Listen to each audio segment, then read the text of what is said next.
Bismillahirrahmanirrahim. Alhamdulillah, wassalatu wassalamu ala rasulillah, sallallahu alayhi wa sallam. Aujourd'hui, dans Conseil et Solutions islamiques, on va parler de 6 qualités à mettre en pratique pour se débarrasser de la pauvreté. Ces 6 qualités-là, si vraiment on arrive à les mettre en pratique par la grâce d'Allah et par l'aide d'Allah subhanahu wa ta'ala, Allah subhanahu wa ta'ala va nous aider à se débarrasser de la pauvreté. La première qualité, il s'agit de la confiance en Allah subhanahu wa ta'ala. Placer sa confiance uniquement en Allah subhanahu wa ta'ala. Allah subhanahu wa ta'ala, il a promis dans le Coran, quiconque place sa confiance en Allah, Allah subhanahu wa ta'ala va le suffire. Ça, c'est la première qualité. La deuxième qualité, il s'agit du zikr, l'évocation d'Allah subhanahu wa ta'ala, faire le rappel, se rappeler d'Allah subhanahu wa ta'ala en remuant les lèvres, en se rappelant d'Allah subhanahu wa ta'ala par la méditation. Et on va choisir une série de zikr dont la base est istighfar et salat ala nabi. Il est bon aussi de faire beaucoup hasbunallah wa ni'mal wakil. Ça, c'est des zikrs, c'est des azkars vraiment qui nous apportent du bien. Donc ça, c'est la deuxième qualité, le zikr d'Allah subhanahu wa ta'ala. Troisième qualité à mettre en pratique, c'est la prière. La prière, c'est une adoration qu'Allah subhanahu wa ta'ala aime. Allah aime la prière plus que le jeûne. Allah aime la prière plus que le pèlerinage. Allah subhanahu wa ta'ala aime la prière plus que la zakat, donner le monde légal. Donc, Allah subhanahu wa ta'ala dit que la prière, il éloigne l'homme des actes de turpitude et des actes immoraux. La prière, il purifie, c'est un moyen de purification. Ça purifie l'être humain du péché et ça rapproche l'être humain d'Allah subhanahu wa ta'ala. Allah il dit cherchez secours auprès d'Allah à travers la prière et le dua et la patience, à travers la prière et la patience. Ça, c'est la troisième qualité.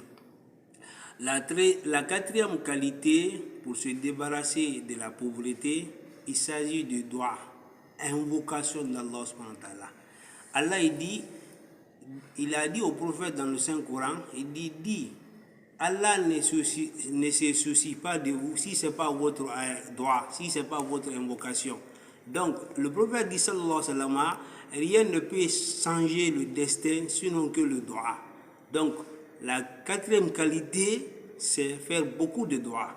Demander à Allah subhanahu wa ta'ala de changer notre situation. Et cinquième qualité, c'est la largesse. Donner beaucoup aux pauvres. On appelle la générosité. Donner des sacrifices.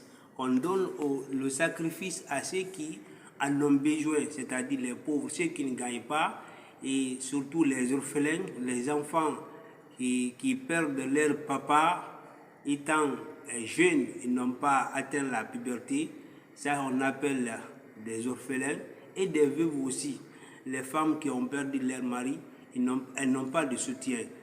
Donner l'aumône à ces genres de personnes, Allah subhanahu wa ta'ala va nous aider à se débarrasser de la pauvreté. Et la dernière qualité, il s'agit de faire une causalité, faire un asbab, une cause, à travers les métiers, le commerce et autres actes par lesquels on peut avoir quelque chose. C'est-à-dire, ça c'est des astuces, ça c'est les astuces générales. Tout le monde doit avoir quelque chose à faire. Il faut avoir un métier, il faut avoir un boulot. Donc, même si on a demandé à Allah subhanahu wa ta'ala 1000 fois, il faut faire une cause. C'est Allah subhanahu wa ta'ala qui a fait ce monde un monde de causalité, un membre des asbab, c'est-à-dire pour se rassasier, Allah lui-même, il a fait la cause, le manger, la nourriture. Donc pour voir, c'est les yeux qui sont cause de voir. C'est Allah qui a fait ça. Pour avoir de l'enfant, Allah subhanahu wa ta'ala, il a fait la cause l'union entre l'homme et la femme. Donc, il faut faire quelque chose, il faut te remuer, il faut faire un métier, il faut faire un travail. Plus les autres qualités, Inch'Allah ta'ala, Allah subhanahu wa ta'ala, il va nous aider à se débarrasser de la pauvreté. Donc, c'était tout pour aujourd'hui. Si vraiment cette vidéo vous a plu, likez, commentez, partagez. Et surtout, n'oubliez pas de vous abonner à ma page. Assalamu alaikum wa rahmatullahi wa barakatuh.